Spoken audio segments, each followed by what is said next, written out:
তো hello' friends, কি খবৰ তোমালোকৰ? আৰু মোৰ চেনেলৰ অন্য এটা ভিডিঅ'লৈ তোমালোক সকলোকে স্বাগতম জনাইছোঁ। চ' তোমালোকে বাৰু মোবাইল ইউজ কৰা নে? নকৰা নেকি সঁচাকৈ? নকৰিলেতো ভেৰি ভেৰি গুড। অ'কে, কিন্তু মই জানো যে ৱৰ্ল্ডৰ 95% মানুহে মোবাইল ইউজ কৰে। অকল 5% মান মানুহেহে মোবাইল ইউজ নকৰে বা মোবাইল নাই নে বুলি ক'ব পাৰি। চ' আজি মই তোমালোকক ক'ম মোবাইলৰ কিছুমান হাৰ্মফুল ইফেক্ট বা মোবাইলৰ আমাৰ চকুত কিদৰে প্ৰভাৱ পেলাব পাৰে। ত' তাৰ বিষয়ে ক'ম। চ' ব'লক আমি ভিডিঅ'টো আৰম্ভ কৰোঁ। চ' নাম্বাৰ 1টো কৈছোঁ যে মোবাইলৰ পৰা যি ৰেডিয়েশ্যন ওলায় সেই ৰেডিয়েশ্যনৰ দ্বাৰা আপোনাৰ কেঞ্চাৰো হ'ব পাৰে।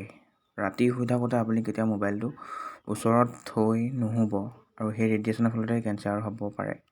চ' বুজিছে? চ' নাম্বাৰ 2টো কৈছোঁ যে মোবাইলটো একেৰাহে চাই থকাৰ ফলত আমাৰ চকুত থকা যি পানী সেই শুকাই যায় আৰু যাৰ ফলত আমাৰ চকুত জ্বলা পোৰা বা খজুৱতি হয়। আৰু লগতে ইয়াৰ ফলত কি হয়, আমাৰ চকুৰ ৰশ্মি কমি যায় আৰু মূৰ বিষৰ দৰে সমস্যাও বাঢ়ি যায়। চ' নেক্সটটো কৈছোঁ যে ৰাতি বেছি দেৰিলৈকে মোবাইল চোৱাৰ ফলত আমাৰ কি হয়, আমি ধোঁৱা দেখা পাওঁ। চ' সেইকাৰণে কৈছোঁ ৰাতি বেছি দেৰিলৈকে মোবাইল নাচাব। নেক্সটটো কৈছে ৰাতি যেতিয়া মোবাইল ইউজ কৰে তেতিয়া মোবাইলৰ ৰশ্মি আমাৰ চকুত পৰাৰ ফলত আমাৰ ৰেটিনা আঘাতপ্ৰাপ্ত হয় আৰু সোনকালে চকু বেয়া হোৱাৰ সম্ভাৱনা বাঢ়ি যায় আৰু দেখি পোৱাৰ ক্ষমতাও লাহে লাহে কমি আহে।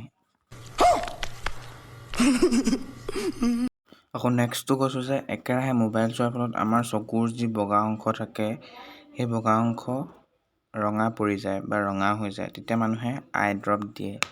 আৰু একেবাৰে লাষ্টৰ ইফেক্টটো কৈছোঁ যে বহু সময় একেৰাহে মোবাইল চোৱাৰ ফলত যদি আপুনি ঘপককৈ বেলেগ ছাইডত বা বেলেগলৈ চাই দিয়ে তেতিয়া আপুনি ব্লেক দেখা পায়নে মোক কমেণ্ট কৰি ক'ব।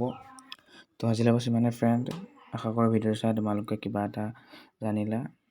যদি ভিডিঅ'টো চাই ভাল লাগে তেন্তে লাইক, কমেণ্ট, শ্বেয়াৰ, ছাবস্ক্ৰাইব কৰিবা। লগ পাম অন্য এটা ভিডিঅ'ত। তো তেতিয়ালৈকে বাই বাই।